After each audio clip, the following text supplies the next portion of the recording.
Good morning. कैसे हो आप सब लोग? ठीक हो ना सभी लोग? हाँ, घर पे बहुत मज़ा आ रहा होगा बैठने में आप लोगों को ना। हाँ ठीक है, चलिए। हम लोग 4 लेसन हमारे पूरे हो गए थे और हमने कर लिए थे। लेकिन अब हम साहित्य सागर में लेसन नंबर 5 अपना अपना भाग्य देखेंगे। आप सबके पास बुक है, वर्क बुक है, आप उसी में ध्यान देना। अपना अपना भाग्य के लेखक हैं जैनेंद्र कुमार, जिन्होंने नैनीताल, एक जगह का नाम है, एक स्थान का नाम है, कि नैनीताल की जो जगह है उन्हें बहुत ही सुहावनी लगी, बहुत ही सौंदर्यपूर्ण लगी। उस नैनीताल की जगह के बारे में यहाँ पर बताया गया है। और उस जगह जब वो लोग गए घूमने के लिए, लेखक और लेखक के मित्र जब दोनों उस जगह पर घूमने गए, तो उनके साथ एक ऐसी दुर्घटना घटी, एक ऐसी चीज़ उन्हें दिखाई दी वहाँ जाकर, लेकिन अंत तक उसका कोई भी हल ना निकला। तो यहाँ पर लेखक और लेखक के मित्र दोनों घूमने के लिए, नैनीताल घूमने के लिए निकलते हैं। उसी के बारे में यहाँ बताया गया है। बहुत कुछ निरुद्देश्य घूम चुकने पर हम सड़क के किनारे बेंच पर बैठ गए। लेखक और लेखक के मित्र निरुद्देश्य अर्थात जिसका कोई उद्देश्य नहीं है, बिना उद्देश्य की दोनों दोस्त घूमते घूमते घूमते घूमते कहा कि चलो नैनीताल आए हैं तो नैनीताल ज़रा हम घूम फिर लें, देख लें नैनीताल में जगह कौन कौन सी अच्छी है। तो दोनों ही घूमते रहते हैं, एकदम निरुद्देश्य, ऐसा कोई उद्देश्य उनका नहीं था, बस घूमना था उन्हें। घूमते घूमते एक नदी के किनारे एक बेंच था, उसके ऊपर जाकर दोनों दोस्त बैठ जाते हैं। नैनीताल की संध्या धीरे धीरे उतर रही थी। रुई के रेसे से, भाप से बादल हमारे सिरों को छू छू कर बेरिक घूम रहे थे। हल्के प्रकाश और अंधियारे से रंग कर कभी वे नीले दिखते, कभी सफ़ेद, और फिर जग अरुण पड़ जाते, जैसे हमारे साथ खेलना चाहते हों। यहाँ पर नैनीताल संध्या की बात की गई है कि जब वो जाकर बेंच पर बैठते हैं नैनीताल में, तो वहाँ पर देखते हैं कि शाम के समय बैठते हैं, लेकिन धीमे धीमे धीमे वो संध्या, जो शाम का समय, धीमे धीमे रात में रुख बदलने लगती है। और जो ऊपर के जो बादल होते हैं, वो बादल कैसे लगते हैं उन्हें? रुई के समान। रुई कैसे सफ़ेद और हल्की फुल्की होती है, ऐसे उन्हें रुई की तरह वो बादल, जो भाप के जो बादल बन जाते हैं, वो उन्हें इस प्रकार से दिखाई दे रहे हैं। और दिखाई देने पर जो बादल वहाँ से आते हैं तो इनके सिर को छू छू के निकलते हैं। वो दृश्य कितना ही सुंदर लग रहा होगा। हल्के प्रकाश, जब अंधियारा छा जाता है तो सूर्य का, चांद का जो हल्का प्रकाश हमको दिखाई देता है तो कैसा लगता है? कभी अंधियारा, कभी अंधेरा लगता है और कभी प्रकाश। तो ऐसे रंग वाली जगह पर वो बैठे हुए थे। कभी नीले दिखते, कभी सफ़ेद, और फिर कभी अरुण रंग के, कभी नीले कलर का, कभी सफ़ेद, और अरुण अर्थात कभी लाल रंग के दिखाई देते हैं। जैसे लेखक और लेखक के मित्र को लगता है कि जैसे यह सब हमारे साथ खेलना चाहते हैं। बादल हमें छू छू के निकल रहे हैं। ये भाप ऐसी लग रही है जैसे हम बादलों के बीच में बैठे हुए हैं और वो हमें छू छू के निकल रही, तो ऐसा लग रहा है जैसे वो हमसे कह रही हो कि तुम भी हमारे साथ खेलो। अब उन्हें वहाँ बैठे बैठे 5 मिनट, 10 मिनट, 15 मिनट जैसे हो गए। अब लेखक तो वहाँ से उठने का, लेखक के जो मित्र थे वो वहाँ से उठने का उनको कोई इरादा नहीं था। उन्हें वो जगह इतनी अच्छी लग रही थी, ये प्राकृतिक दृश्य जो देख रहे थे उन्हें बहुत पसंद आ रहा था, तो उनका तो उठने का कोई इरादा नहीं था। लेकिन लेखक बहुत ही झुंझला कर बोले, बहुत ही गुस्से में बोले कि अब चलोगे भी कि नहीं चलोगे, कि यहीं बैठे रहोगे? चलो उठो ज़रा, जल्दी चलो। इतने में लेखक का मित्र कहता है, अरे ज़रा बैठ लीजिए, बैठो बैठो बैठो। और ज़बरदस्ती उनका हाथ पकड़कर उन्हें अपने जहाँ बेंच पर बैठे हुए थे वहाँ ज़बरदस्ती उनका हाथ पकड़कर उन्हें बिठा देते हैं। कहते हैं, अरे यार बैठो थोड़ा। तो मुझे, लेखक के मित्र को ऐसा, लेखक को लगा कि अब कोई चारा भी नहीं है, ये सनक मगज के हैं। सनक मगज अर्थात धुनी, पागलपन कह सकते हैं, कि उनके पागलपन के आगे कोई छुटकारा नहीं है। आखिर उन्हें बैठना ही पड़ा, क्योंकि अगर बैठते नहीं तो जाते कहाँ, इसीलिए उन्हें बैठना पड़ा। अब उन्होंने कहा ज़रा देर बैठो। ज़रा तो ज़रा ही होता है, भले थोड़ी देर बैठने के लिए कहा, लेकिन बहुत समय तक उनका ज़रा बहुत ज़्यादा लंबा होता है। तो लेखक के मित्र ने कहा कि थोड़ी देर और बैठ जाइए, थोड़ी देर ज़रा सा और बैठकर फिर चलते हैं। अब लेखक वहाँ चुपचाप बैठे बैठे अकेले अकेले तंग हो रहे थे, क्योंकि दोनों जन बात भी नहीं कर रहे थे। तो वे बैठे बैठे अकेले तंग होने लगे और लेखक अंदर अंदर कुड़ रहे थे। कुड़ना अर्थात जल रहे थे कि देखो ना, कब से मुझे इसने बैठा के रखा है और चलने का नाम ही नहीं लेता। अचानक मित्र की नज़र एक तरफ जाती है, सामने की तरफ, तो उसे ऐसा लगता है जैसे कुछ वहाँ से आ रहा हो। तो लेखक के मित्र कहते हैं अपने लेखक से, देखो वह क्या है। तो लेखक ने देखकर अनदेखा कर दिया, होगा कुछ। लेकिन फिर देखा कि कोहरे में छुपी हुई एक सफ़ेदी में कुछ हाथ की दूरी से एक काली सी मूर्ति हमारी तरफ आ रही थी। मैंने कहा, होगा कोई। जब उन्होंने देखा और लेखक के मित्र ने कहा कि देखो देखो देखो वहाँ कुछ आ रहा है, लेकिन लेखक ने उसे देखकर अनदेखा कर दिया। लेकिन देखा कोहरे अर्थात जहाँ पर झीनी झीनी बारिश हो रही, बिल्कुल झीनी, और थोड़े थोड़े बर्फ़ के ऐसे सफ़ेदी की तरह बर्फ़ गिर रहा हो। तो वो जो कोहरा गिर रहा था उसके अंदर से काली सी मूर्ति, ऐसा लग रहा है जैसे हमारे सामने आ रही हो। 3-4 गज की दूरी पर, थोड़ी दूरी पर उन्होंने देखा कि एक लड़का था जिसके सिर के बड़े बड़े बाल वो खुजला रहा था। अपने सिर के बालों को खुजलाता खुजलाता वो सामने से आ रहा था। ना पैर में उसके चप्पल थी, ना सिर पर कुछ था, नंगे सिर, इतनी ठंडी के अंदर पैर में चप्पल नहीं, सिर नंगा, शरीर के अंदर किसी प्रकार की स्वेटर नहीं, कोई कमीज नहीं, एक मैली सी कमीज वो जो थी उसके ऊपर वो भी पूरी फटी पुरानी थी। पैर बेचारा जहाँ रखना चाह रहा था वहाँ उसके पैर भी रखे नहीं जा रहे थे, क्योंकि जो लड़का सामने से आ रहा था वो बहुत ही भूखा प्यासा था। ना उसका कहीं रहने का ठिकाना था, ना वो कहीं रहता था। तो कितने दिनों से वो भूखा प्यासा था। तो बेचारा जहाँ पैर रख रहा था वहाँ उसके पैर नहीं जा रहे थे, दूसरी जगह उसके पैर रखे जा रहे थे। कहाँ जाना चाहता था, ना दाएं ना बाएं, उसे कुछ भी नहीं पता, ना लेफ़्ट ना राइट।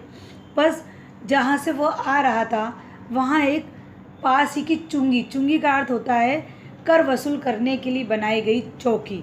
कर अर्थात जिसका पैसा वसूल किया जाता हो। तो जहाँ चुंगी बनाई जाती है वहाँ एक चौतरा बनाया जाता है और उसके ऊपर एक छोटी सी लालटेन लटकाई दी जाती है।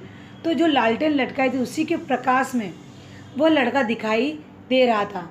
उसे देखकर ऐसा लग रहा था कि ये कुछ 10-12 वर्ष का लड़का होगा, जिसका रंग तो गोरा था, लेकिन उसका जो शरीर था, जो रंग था, वो बहुत ही मैला पड़ गया था। मैला अर्थात जब उसे नहाने के लिए पानी नहीं मिलेगा, पीने के लिए नहीं मिल रहा है, खाने के लिए कुछ नहीं मिल रहा, तो उसका पूरा शरीर काला पड़ गया था। और आँखें अच्छी लग रही थी, बड़ी थी, पर सूनी थी, जैसे किसी से कुछ मांगने की कोशिश कर रहा हो। माथा जैसे अभी से झुर्रियाँ पड़ गई। 10-12 वर्ष का बालक और उसके सर के ऊपर झुर्रियाँ पड़ जाए, जबकि हम देखते हैं 50-60 वर्ष के ऊपर के व्यक्तियों की झुर्रियाँ पड़ती हैं। तो वो 12-13 साल का बच्चा, जो 10-12 साल का बच्चा था, उसके सिर पर झुर्रियाँ सी दिखाई दे रही थी और वह अपने ही धुन में चल रहा था। वह हमें न देख पाया, क्योंकि उसे कोई मतलब ही नहीं था कि कौन बैठा है, कौन खड़ा है, क्या कर रहा है। तो वह हमें नहीं देख पाया, पर जैसे कुछ न देखने का उसे कोई लेना देना ही न था। न धरती को देख रहा था, न आकाश को देख रहा था, बस वह चलता जा रहा था। इतने कोहरे में देखकर लेखक के मित्र को एकदम आश्चर्य हुआ कि यह कैसा बालक है जो इतने अंधेरे में, इतने कोहरा, इतनी ठंडी में, उसके सिर पर कुछ नहीं, उसके हाथ में कुछ नहीं है, उसके शरीर पर कुछ नहीं, और इतने कोहरे में वो घूम रहा है। न सामने तालाब के ऊपर उसकी नज़र और न एकांकी दुनिया में, कि दुनिया में कौन है कौन नहीं, उसे कोई लेना देना नहीं था। बस वह अपने निकट वर्तमान को देख रहा था। बस जो चल रहा है, जो समय है, बस उसी के ऊपर उसका ध्यान था। लेखक के मित्र को नहीं रहा गया और लेखक ने मित्र ने उन्हें आवाज़ मारी, उसे आवाज़ मारी कि ए। उसने अपनी सूनी आंखें फाड़ दी। अचानक उसने देखा कि मुझे कोई बुला रहा है, तो उसने तुरंत ही अपनी आंखें फाड़कर उनकी तरफ देखा। तो लेखक के मित्र ने कहा कि सभी लोग सो रहे हैं, दुनिया सो गई है और तू अभी तक घूम रहा है, मतलब तू अभी तक जाग रहा है, ऐसा क्यों है? तो बालक ने कोई उत्तर नहीं दिया। और वह मुख होकर, मुख अर्थात वो चुपचाप शांति से वह खड़ा रहा। फिर भी वह बोला, तुम सा चेहरा लेकर खड़ा रहा। उसे बार बार ऐसा लगा कि वो कुछ बोलना चाहता है, लेकिन उसने उसे कुछ भी नहीं कहा। वो फिर से वैसे की वैसे चुपचाप खड़ा रहा। लेखक के मित्र ने फिर से कहा, कहाँ सोएगा? यानी इतनी रात को तू घूम रहा है, तो इतनी रात को तू कहाँ सोने जाएगा? उसने उत्तर दिया, यहीं कहीं सो जाऊँगा। कल कहाँ सोया था? लेखक के मित्र ने पूछा कि कल तुम कहाँ सोए थे? तो उसने कहा, मैं दुकान पर सोया था। तो आज तुम कहाँ सोओगे? आज तुम दुकान पर नहीं सोओगे। तो आज क्यों नहीं? कल तो तुम दुकान पर सो गए, तो आज क्यों दुकान पर नहीं सोए? आज कहाँ सोएगा? तो क्यों, जिस दुकान पे तू नौकरी करता है उसी दुकान पे क्यों नहीं? नौकरी से मुझे हटा दिया गया है। क्या नौकरी तुम करते थे? लेखक के मित्र ने कहा, तुम क्या नौकरी करते थे? तो कहा, मैं सब काम करता था, 1 रुपया मुझे मिलता था, और जो जूठा खाना रहता था लोगों की थाली में, जो लोगों की प्लेट में जो जूठा खाना मुझे मिलता था, बस उसी को खाकर मैं गुजारा कर लेता था। फिर लेखक के मित्र ने कहा, तुम फिर से नौकरी करोगे?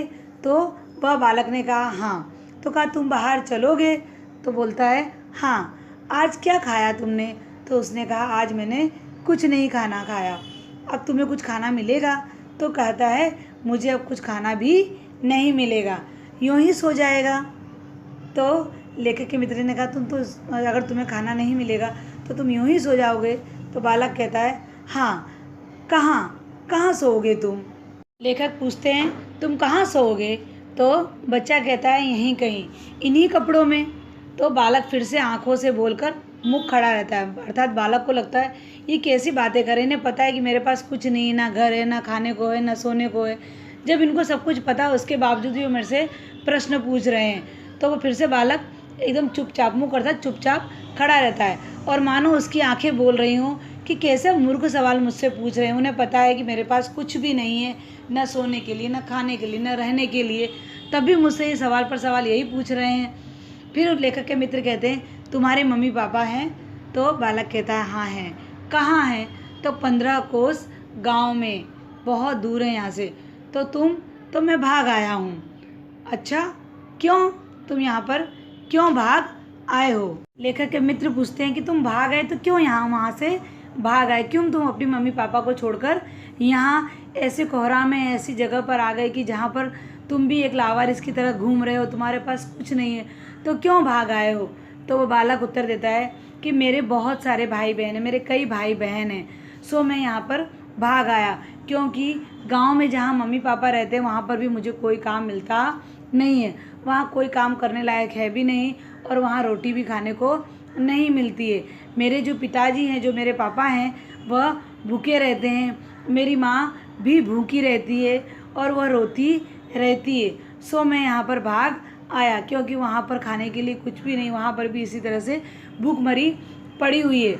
मैं अकेला यहाँ भागकर नहीं आया, मेरा एक मित्र था, वह भी मेरे साथ भागकर यहाँ आया हुआ है, इसीलिए हम दोनों साथ में मिलकर उस गांव से यहाँ भाग आए थे। वह मुझसे बड़ा था, हम दोनों साथ में आए थे, पर अब वो यहाँ नहीं है। तो लेखक के मित्र ने कहा, क्यों, कहाँ गया वह?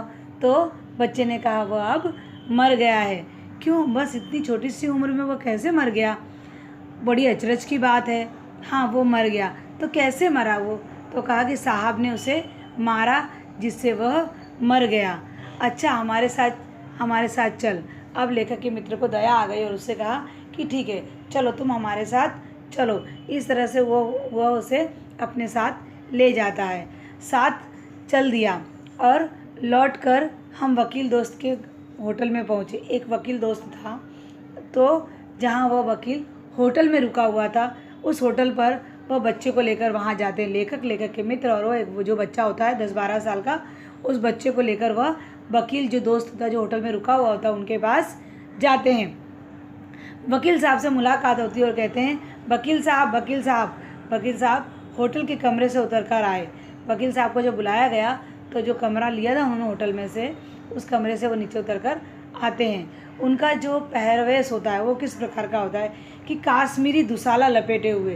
काश्मीरी दुसाला अर्थात होता है जो थोड़ा सा गर्म कपड़ा होता है, जो गर्म साल की तरह होती है, उसे कहेंगे दुसाला।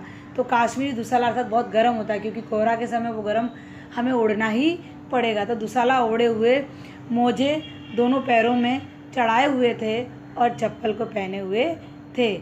हल्की सी झुंझलाहट अर्थात थोड़े से चिढ़े हुए लग रहे थे, क्योंकि उन्हें ऐसा लगा कि मैं सो रहा था और मुझे नींद में इन लोगों ने आकर जगाया। कुछ लापरवाही थी।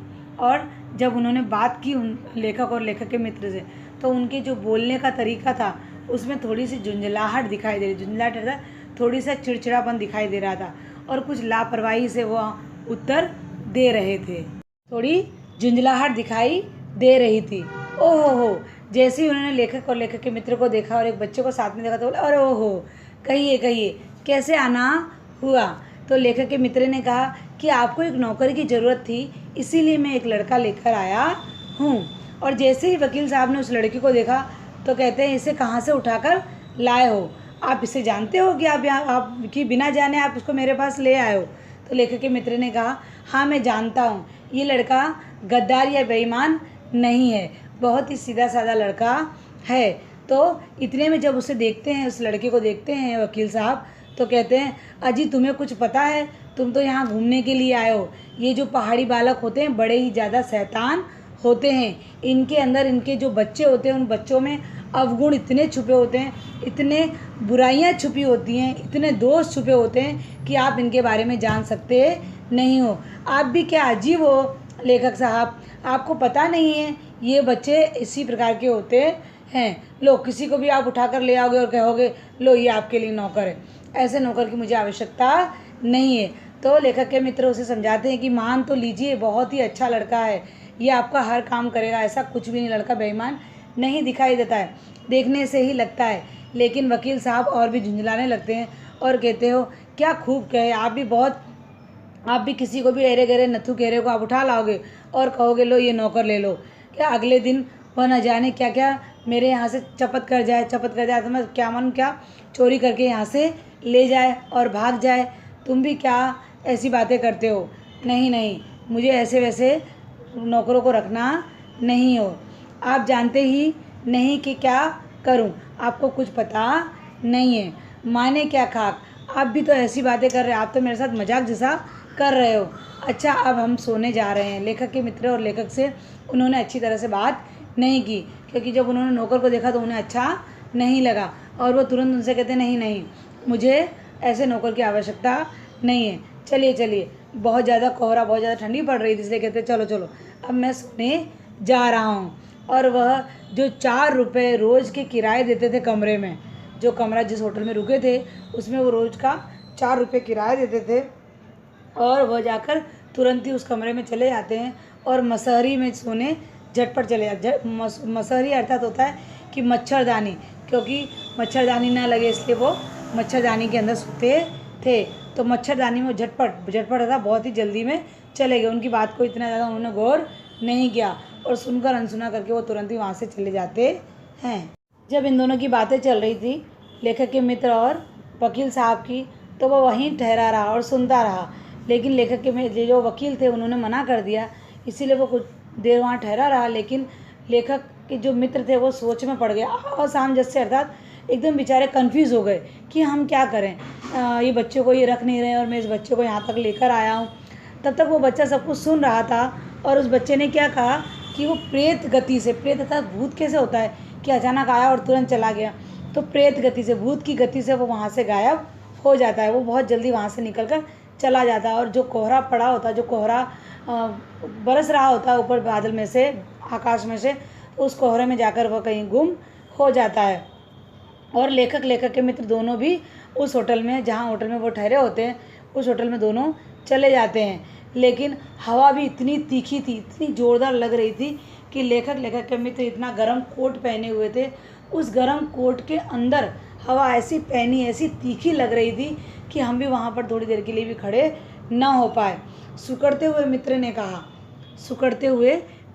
कहा, एकदम सुकड़ते हुए, ऐसे दोनों हाथों को एक से अंदर डालकर कहा कि चलो, बहुत भयानक शीत है, बहुत ज़्यादा ठंडी है, चलो हम भी। उसके पास कितने कम कपड़े। लेखक का मित्र तो बहुत सुकड़ रहा था, लेकिन उसे चिंता किस बात की थी? उस बच्चे की चिंता लगी हुई थी लेखक के मित्र को कि इतनी भयानक ठंडी में उस बच्चे के पास कितने कम कपड़े। और कितने कम कपड़े, हम आज इतने सारे कपड़े पहने हुए, उसके बावजूद भी ठंडी हमें इतनी तेज़ लग रही है। और उस बच्चे के पास तो कपड़े न के बराबर थे।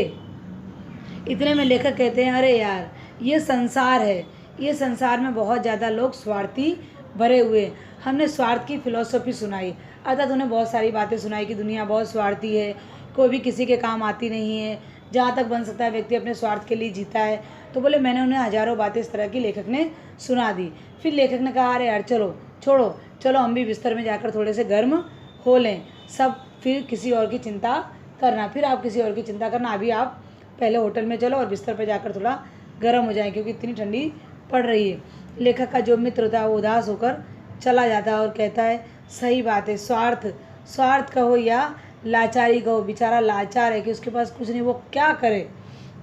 निठुराई अर्थात कठोर, दुनिया कितनी कठोर है, कितनी बेहया है, मतलब बेशर्मी, ये दुनिया बहुत ही बेशर्म है, अपने स्वार्थ के लिए वो कुछ भी कर सकती है। दूसरे दिन नैनीताल स्वर्ग के किसी काले गुलाब पशु के दुलार। दूसरे दिन जब वो लोग घर पे जाने की तैयारी कर रहे थे, तब उन्होंने देखा कि वह जो बालक था, जो किसी का बालक था, निश्चित समय पे इन लोगों ने उसे दूसरे दिन वहाँ पर बुलाया, लेकिन वो वहाँ पर नहीं गया और वो दिखाई भी वहाँ पर नहीं दी। लेखक ने बुलाया लेकिन वो दोनों पहुँचे, वो जो बालक था वो अब वहाँ पर पहुँचा नहीं। दूसरे दिन इन लोगों को वापस वहाँ से आना था। दोनों ने नैनीताल खुशी खुशी ख़त्म कर अब वहाँ पर वो दूसरे दिन चलने की तैयारी कर रहे थे।